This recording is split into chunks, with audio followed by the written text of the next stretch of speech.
2021년 여름 경부고속도로 평범한 여름날이었습니다. 한 가족이 부산으로 여름 휴가를 떠났습니다. 아무도 그날이 마지막 평범한 하루가 될 줄은 몰랐습니다. 죽전 휴게소 오전 9시 38분 엄마가 먼저 내렸습니다. 금방 올게. 5분도 안 걸려. 10분 후 엄마가 돌아왔습니다. 같은 옷, 같은 가방, 같은 얼굴. 그런데 왜 이렇게 낯설죠? 차에 탄 그 사람은 엄마가 아니었습니다. 그렇다면 진짜 엄마는 지금 어디에 있을까요? 여러분, 잠깐 이 상황을 한번 상상해 보세요. 가족과 함께 고속도로를 달리고 있습니다. 명절 귀성길 혹은 여름 휴가길. 차 안에는 웃음소리가 가득하고 창밖으로는 드넓은 들판이 펼쳐져 있습니다. 아이들은 뒷좌석에서 과자를 먹고 남편은 핸들을 잡은 채 흥얼거리고 엄마는 조수석에서 스마트폰을 들여다보며 미소 짓고 있습니다. 그런데 중간에 휴게소에 들렀습니다. 엄마가 화장실 간다며 먼저 내립니다. 금방 올게. 5분도 안 걸려. 가족들은 차에서 기다립니다. 5분이 지납니다. 10분이 지납니다. 그리고 드디어 엄마가 돌아옵니다. 평소와 똑같은 옷차림, 똑같은 머리카락, 똑같은 가방. 조수석 문을 열고 아무렇지 않게 앉습니다. 그런데 뭔가 이상합니다. 아이들이 느낍니다. 남편도 느낍니다. 하지만 눈에 보이는 건 분명히 엄마입니다.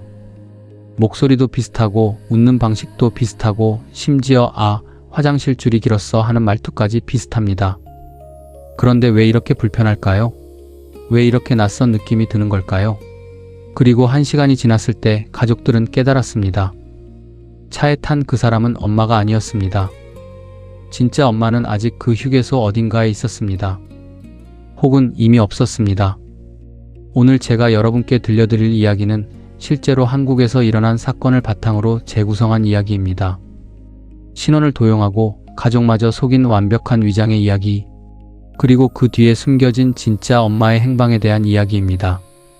지금 이 영상을 끝까지 보신 분들은 앞으로 휴게소, 화장실 앞에서 가족을 기다릴 때마다 이 이야기가 떠오를 겁니다.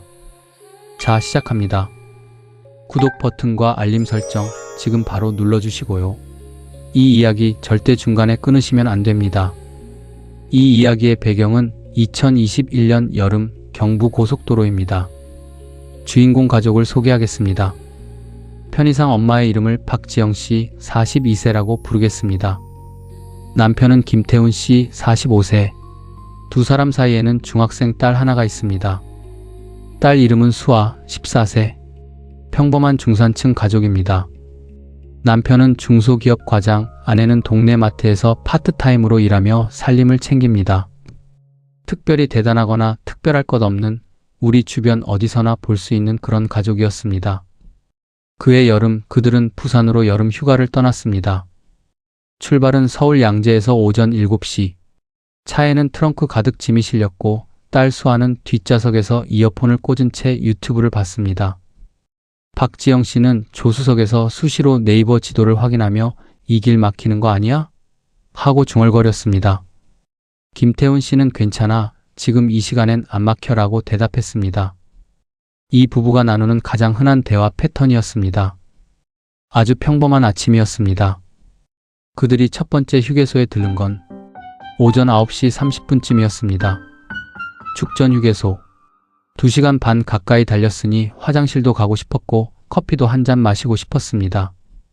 주차장은 생각보다 한산했습니다. 아직 본격적인 휴가 시즌이 시작되기 전이었고 평일이었으니까요. 나 화장실 갔다 올게. 먼저 내리게. 박지영 씨가 먼저 차에서 내렸습니다. 손가방을 챙기며 빠른 걸음으로 휴게소 건물 쪽으로 걸어갔습니다. 남편 김태훈 씨는 주차를 제대로 마치고 나서 딸 수아와 함께 차에서 내렸습니다. 커피숍 쪽으로 걸어가면서 박지영 씨에게 문자를 보냈습니다. 커피 뭐 마실 거야? 박지영 씨의 답장은 바로 왔습니다. 아메리카노. 그 문자가 박지영 씨가 보낸 마지막 문자였습니다. 물론 당시에는 아무도 그 사실을 알지 못했습니다. 커피를 들고 차로 돌아온 김태훈 씨는 아직 박지영 씨가 오지 않은 걸 확인했습니다. 화장실 줄 섰나? 하고 딸한테 말했습니다. 수아는 이어폰을 꽂은 채 고개를 끄덕였습니다. 5분이 지났습니다. 10분이 지났습니다. 그때 휴게소 건물 쪽에서 걸어오는 여자가 보였습니다. 하늘색 린넨 블라우스, 베이지색 와이드 팬츠, 짧게 자른 단발머리, 어깨에는 갈색 크로스백, 분명히 박지영 씨였습니다. 아니, 박지영 씨처럼 보였습니다. 그 여자는 조수석 문을 열고 자연스럽게 앉았습니다. 아, 진짜 화장실 줄 너무 길었어. 미칠 뻔했다. 웃으면서 커피를 받았습니다. 김태훈 씨도 웃었습니다. 수아도 이어폰을 빼고 엄마 왔어? 하고 물었습니다. 그 여자는 고개를 돌려 수아를 보며 환하게 웃었습니다. 응, 왔지. 이제 출발하자. 그 순간 수아는 뭔가 이상하다고 느꼈습니다. 하지만 뭐가 이상한지는 몰랐습니다.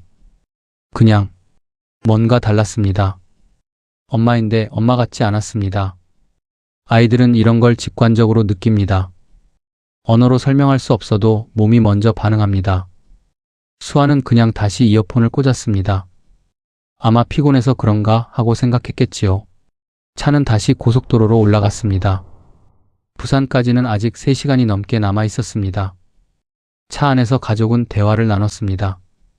아니, 나누려고 했습니다. 그런데 뭔가 대화가 어색했습니다. 박지영 씨, 아니 그 여자는 말이 좀 적었습니다. 원래 박지영 씨가 말이 많은 편은 아니었지만 그래도 여행 중에는 이런저런 이야기를 많이 했습니다. 그런데 그날은 달랐습니다. 질문에 대한 대답은 했습니다. 하지만 먼저 말을 꺼내지 않았습니다. 김태훈 씨가 이번에 부산 어디 가고 싶어? 라고 물었습니다. 그 여자는 잠깐 생각하더니 해운대? 라고 짧게 답했습니다. 박지영 씨는 평소에 해운대보다 광안리를 더 좋아했습니다. 그래서 항상 광안리 가자, 거기가 더 조용하잖아 라고 했었는데, 하지만 김태훈 씨는 그 순간 그 사실을 떠올리지 못했습니다. 그냥 그래, 해운대 좋지 라고 했습니다. 수아는 달랐습니다. 수아는 뒷좌석에서 엄마의 뒤통수를 바라봤습니다. 단발머리, 엄마 맞는데? 그런데 왜 이렇게 불편하지? 수아는 조심스럽게 물었습니다. 엄마, 나 목마른데 가방에 물 있어?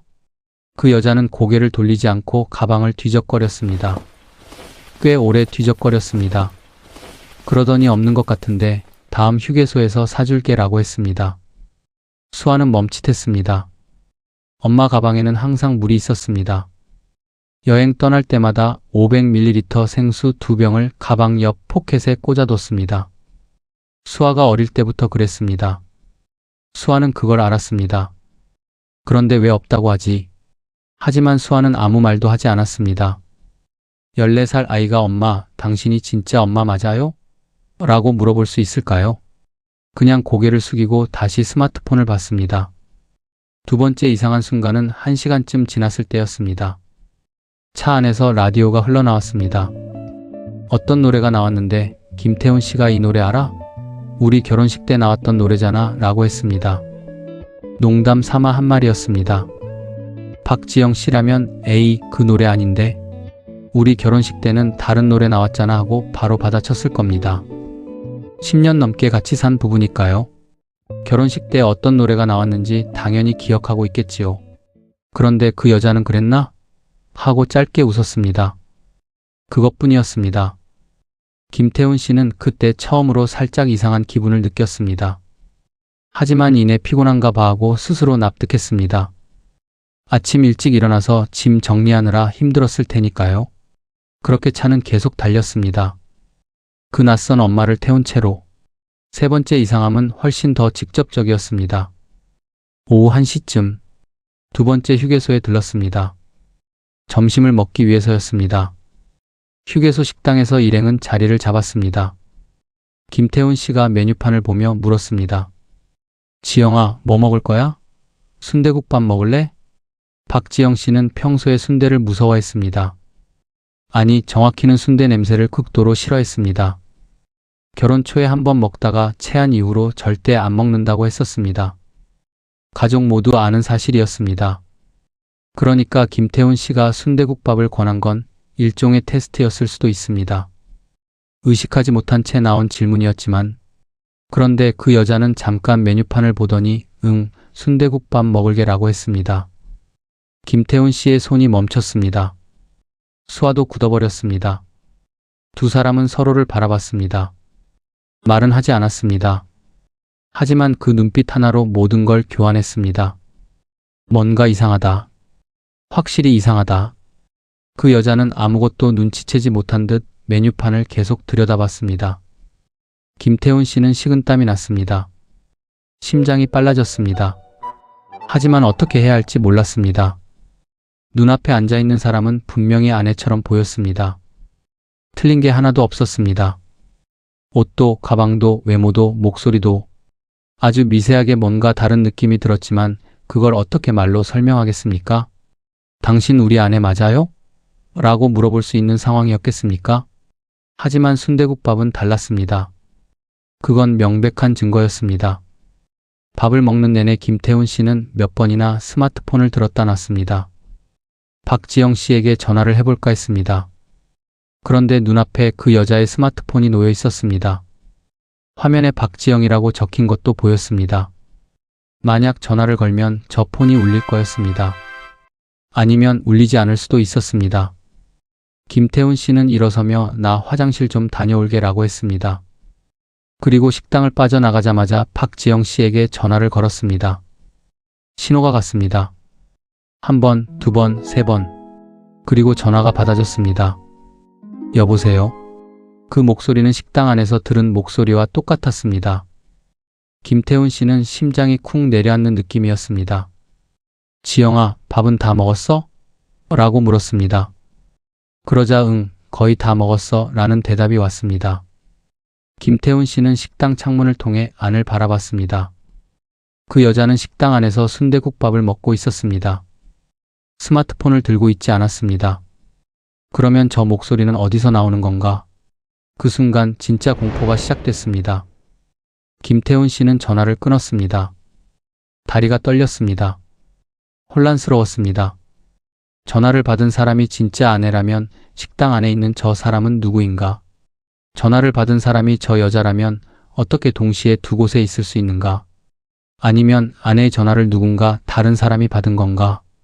여러 가지 가능성이 머릿속에서 뒤엉켰습니다. 김태훈 씨는 즉시 112에 전화했습니다. 제 아내가 이상한 것 같습니다. 아내인지 아닌지 모르겠습니다. 황당한 신고였습니다. 하지만 경찰은 일단 들었습니다.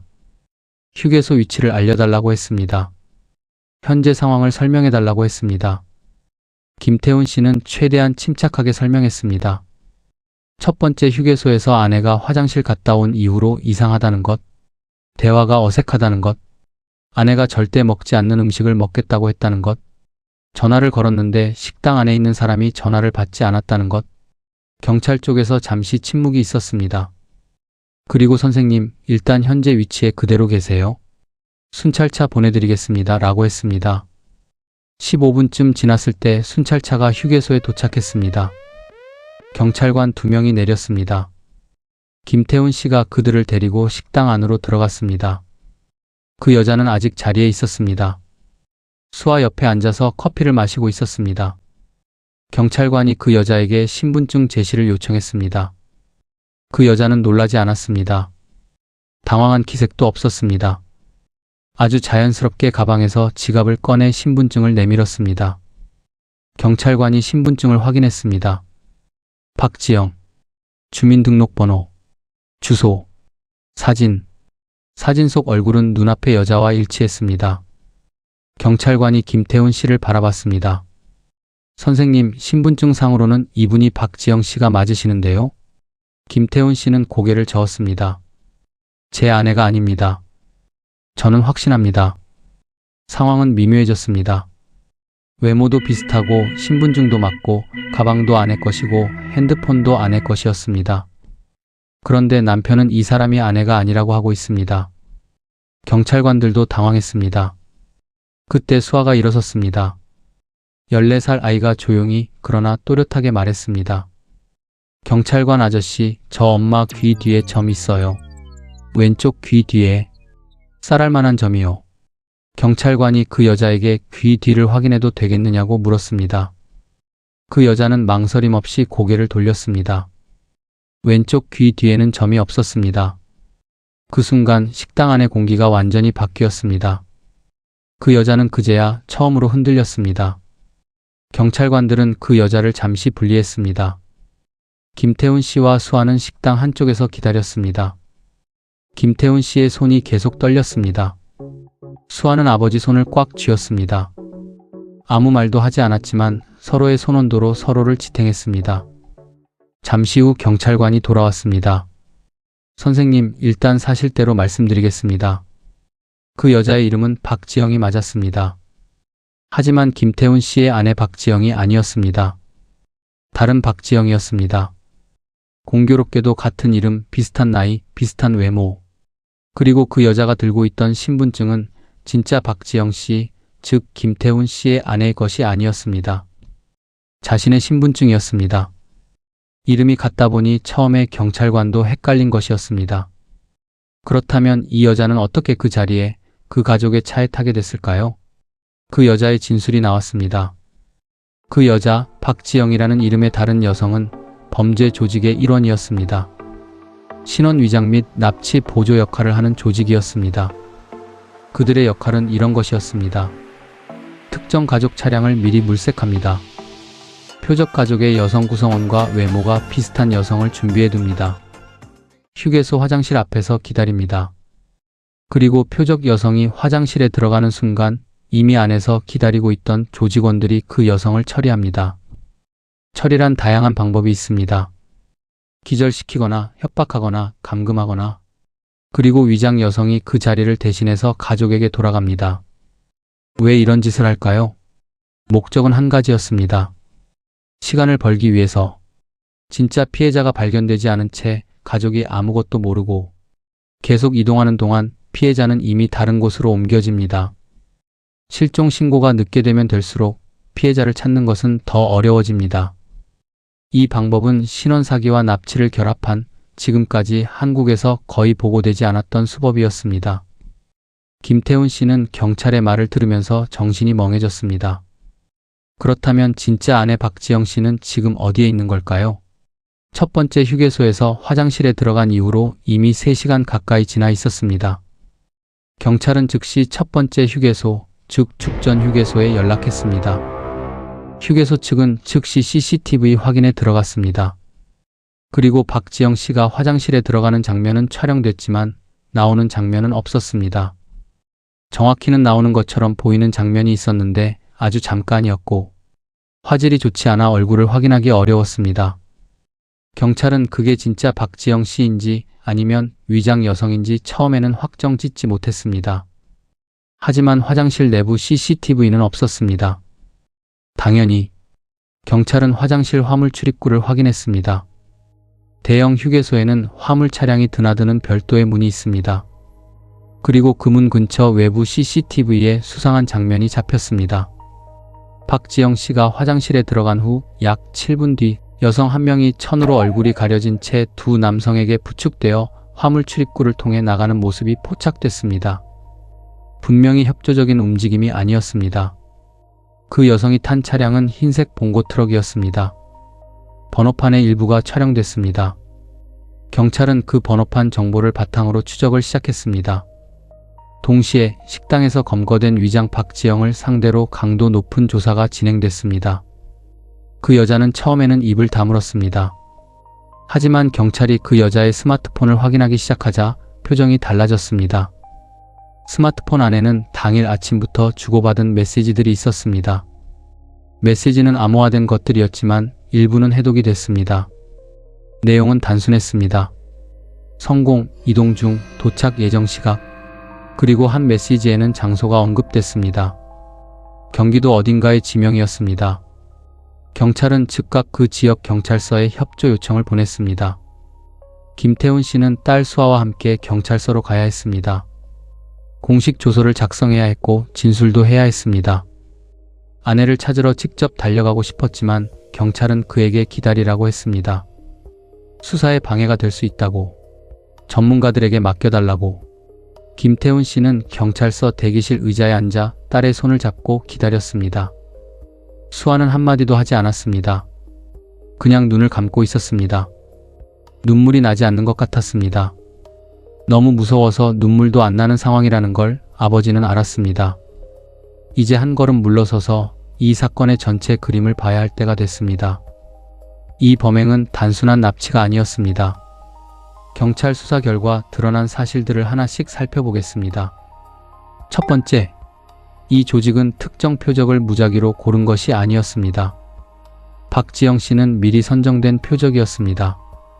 그 이유는 박지영 씨의 남편 김태훈 씨의 회사와 연관이 있었습니다.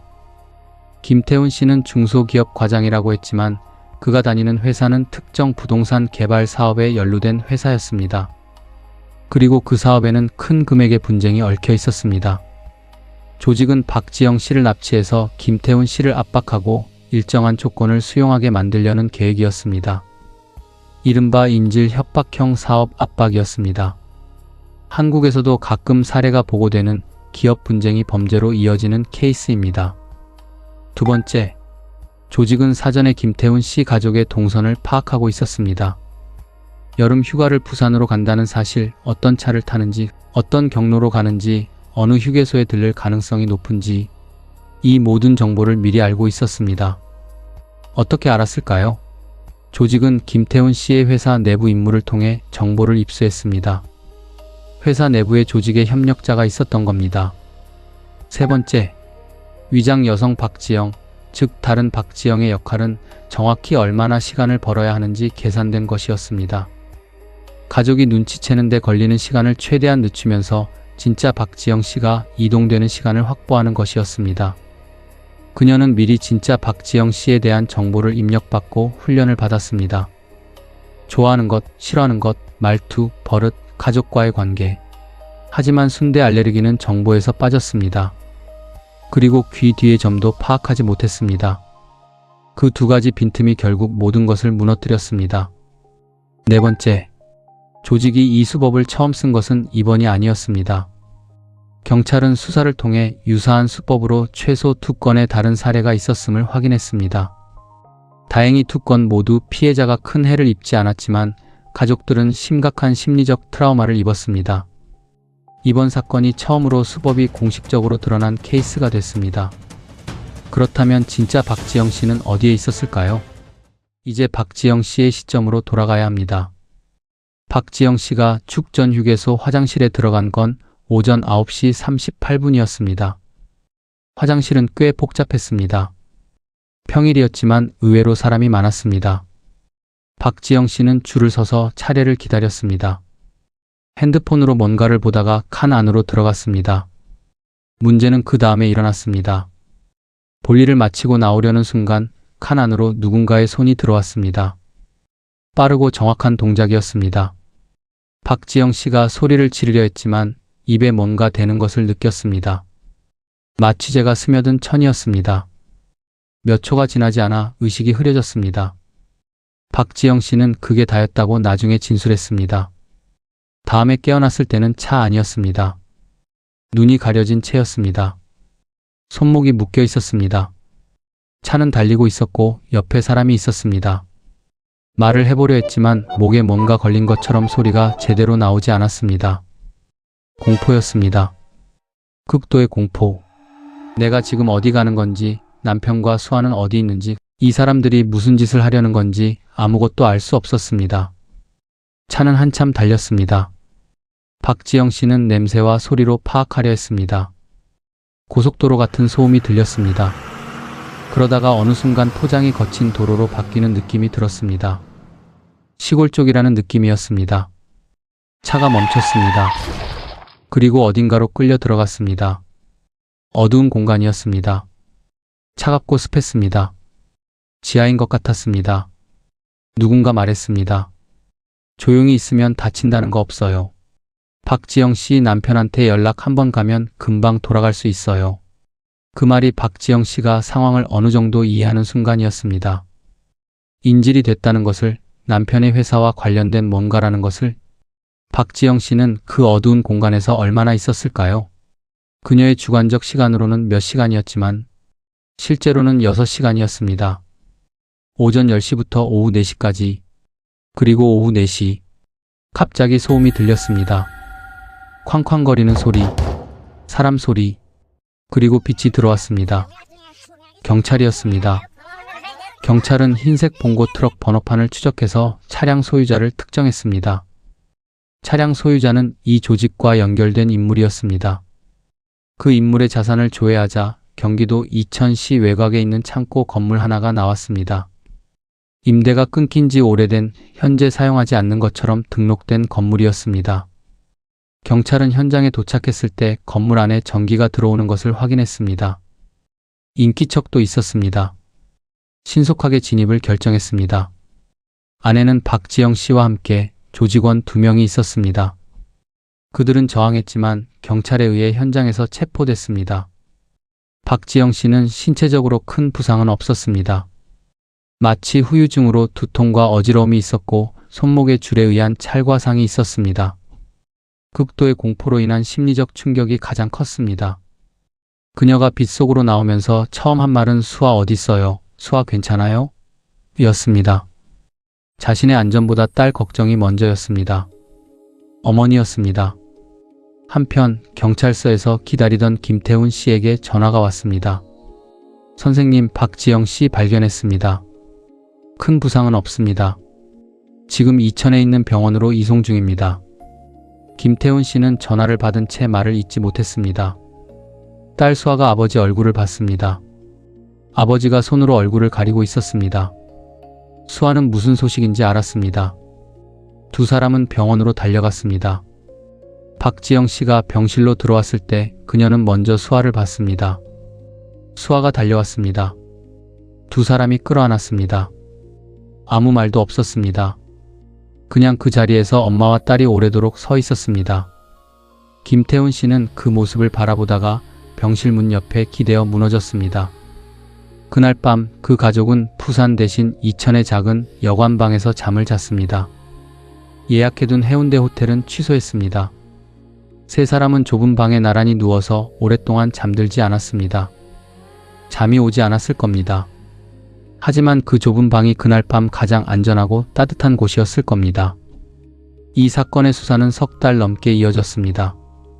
위장한 박지영과 현장에서 체포된 조직원 2명 외에도 경찰은 이 조직의 핵심 인물들을 추가로 검거했습니다.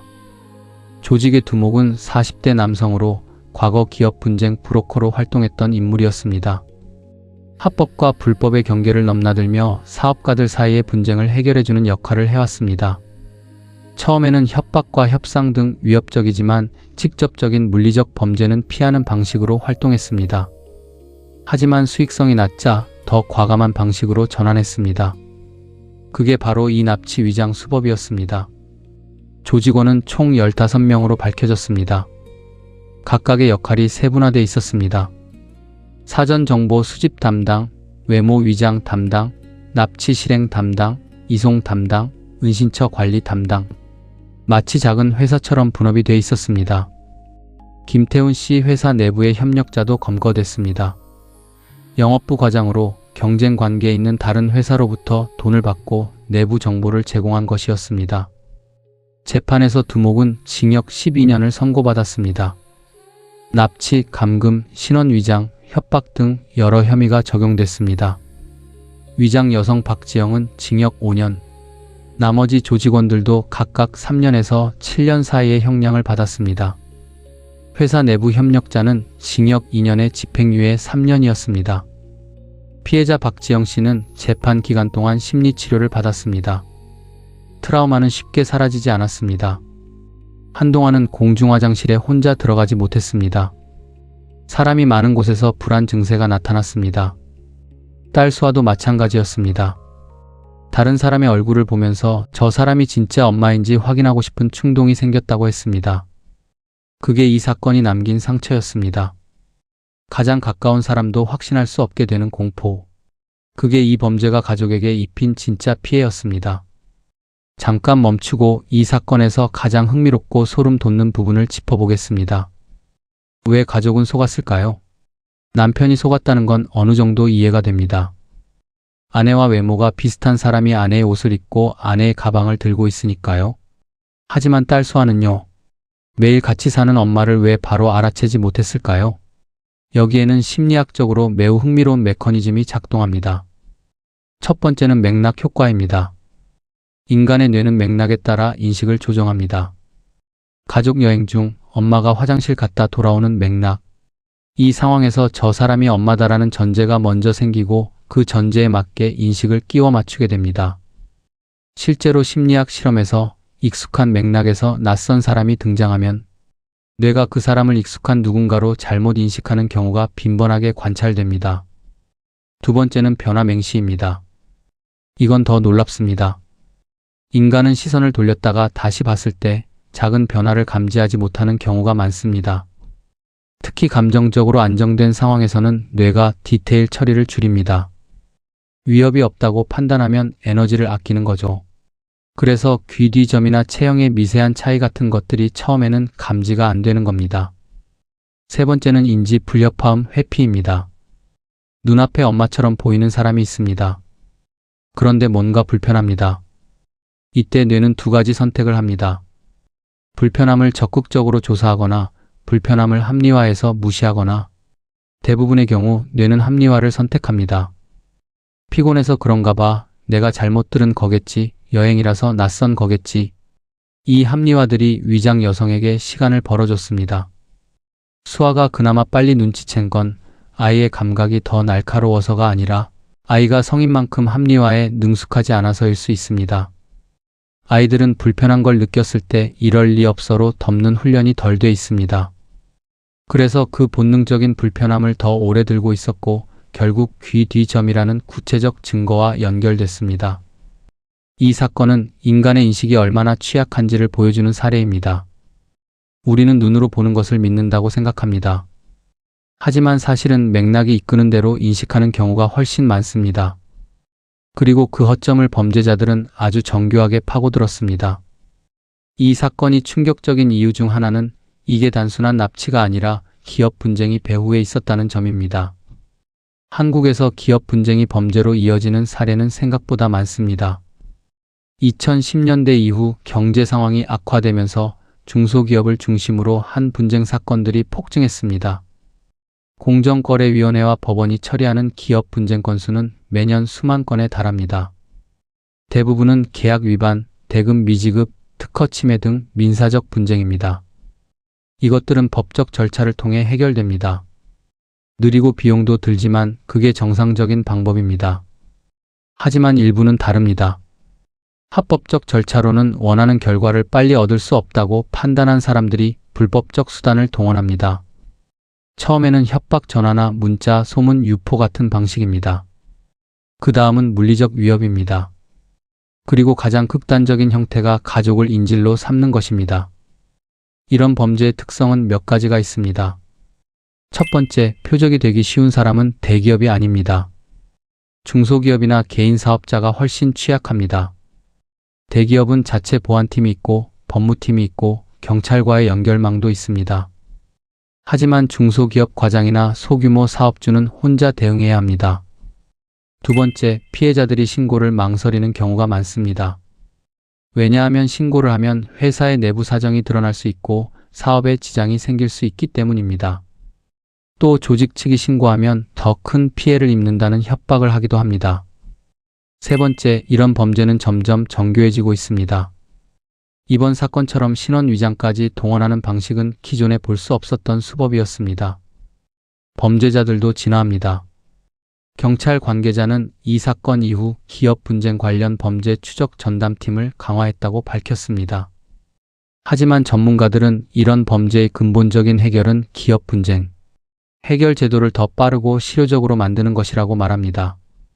법적 절차가 느리고 비용이 많이 들수록 불법적 수단에 대한 유혹이 커질 수 있다는 겁니다.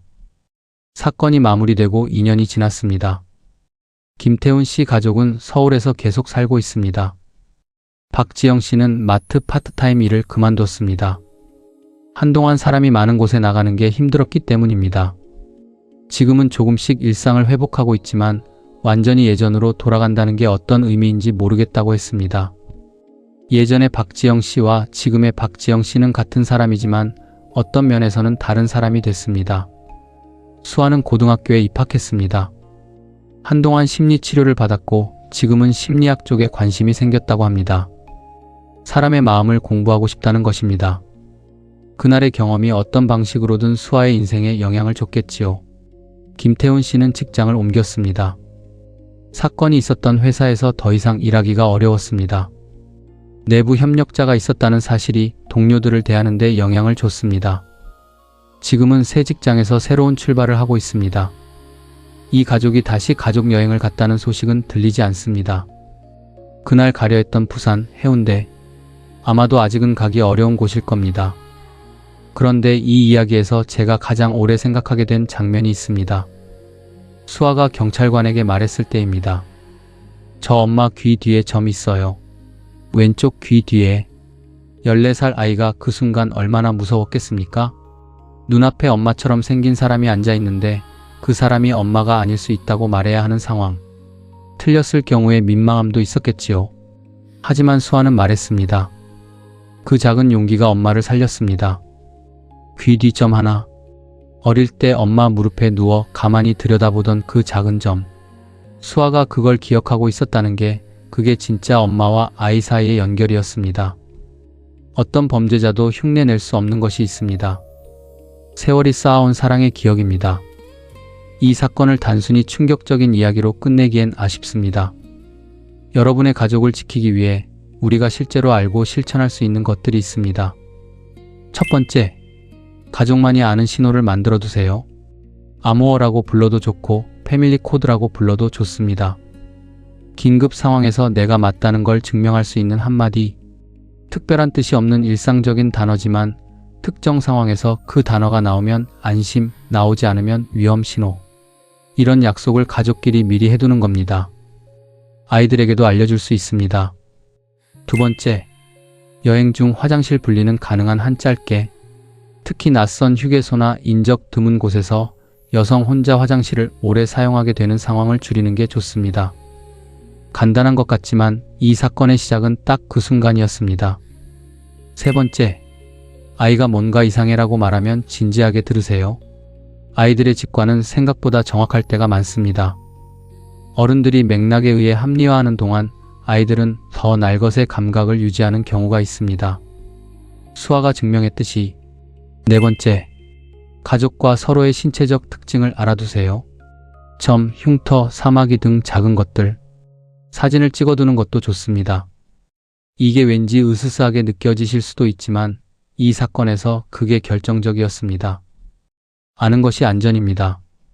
다섯 번째, 낯선 상황에서 의심스러운 느낌이 들면 주저없이 경찰에 신고하세요. 이게 신고할 만한 일인가 고민하느라 시간을 낭비하지 마세요. 김태훈 씨가 빨리 신고한 것이 결국 아내를 살렸습니다. 이 이야기는 한국에서 실제로 일어날 수 있는 이야기입니다.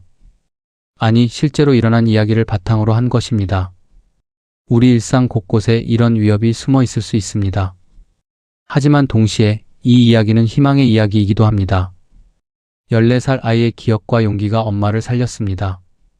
남편이 본능적인 의심이 빠른 신고로 이어졌습니다. 가족 사이의 진짜 연결은 어떤 정교한 위장으로도 완전히 끊어낼 수 없다는 걸 이 사건은 보여줬습니다. 그리고 마지막으로 이 사건에서 아무도 주목하지 않은 한 사람을 이야기해야 합니다. 위장 여성, 다른 박지영. 그녀는 재판 과정에서 처음으로 자신의 이야기를 했습니다. 그녀는 원래 평범한 여성이었습니다. 싱글맘이었고 빚이 있었습니다. 조직에 접근한 건 조직이 아니라 그녀 쪽이었습니다. 돈이 필요했고 누군가 이런 일이 있다고 소개했습니다. 처음에는 다른 종류의 심부름이었습니다. 그러다 점점 깊이 들어갔습니다. 그녀는 재판에서 이렇게 말했다고 합니다. 차 안에서 딸이 저를 바라보는데 그 눈이 너무 무서웠어요. 엄마를 보는 눈이 아니었어요. 저도 아이가 있어요. 그 눈이 자꾸 생각났어요. 법정은 잠시 조용해졌습니다. 그녀도 어딘가에 아이가 있는 엄마였습니다. 그 아이를 위해 돈이 필요했고 잘못된 선택을 했습니다. 그리고 다른 아이의 눈에서 자신이 무너지는 걸 경험했습니다. 이 이야기에서 누가 완전한 악인이고 누가 완전한 선인인지를 단순하게 나누기는 어렵습니다. 물론 범죄는 범죄이고 그 결과에 대한 책임은 분명합니다.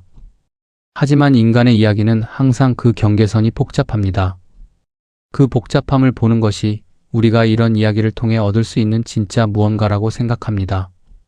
우리는 모두 어딘가에 있는 누군가의 가족입니다. 그 사실을 오늘 이 이야기가 다시 한번 느끼게 해줬으면 좋겠습니다. 오늘 집에 들어가시면 가족한테 한 번 더 안아주세요. 아무 이유 없이요. 그냥 오늘 하루 이 이야기를 들었으니까요. 자, 오늘의 이야기는 여기까지입니다. 휴게소에서 화장실 간 엄마, 10분 후 차에 탄 엄마는 다른 사람이었다. 이 한 문장에서 시작한 이야기가 이렇게 길고 깊은 곳까지 흘러왔네요. 여러분, 이 영상 어떠셨나요? 다 보셨다면 이미 이 이야기의 끝을 알고 계신 거잖아요. 그런데 처음에 훅에서 멈추셨던 분들 많으셨을 거예요. 엄마가 다른 사람이라는 게 무슨 말이야? 하고요. 그 호기심이 여기까지 데려온 겁니다. 그게 이야기의 힘이에요. 이 채널 기회찬스에서는 이런 이야기들을 계속 만들어 갑니다.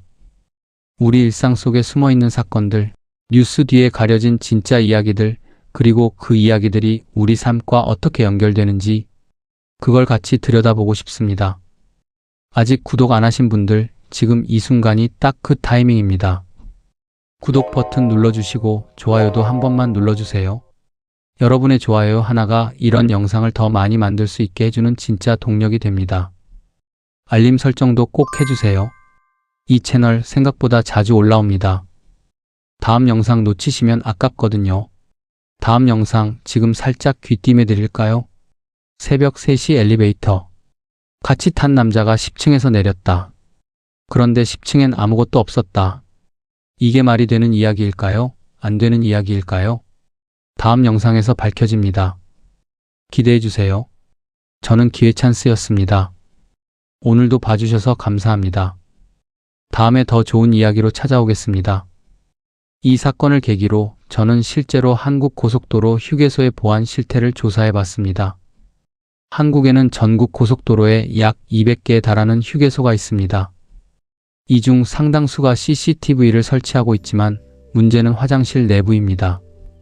당연히 화장실 내부에는 카메라를 설치할 수 없습니다.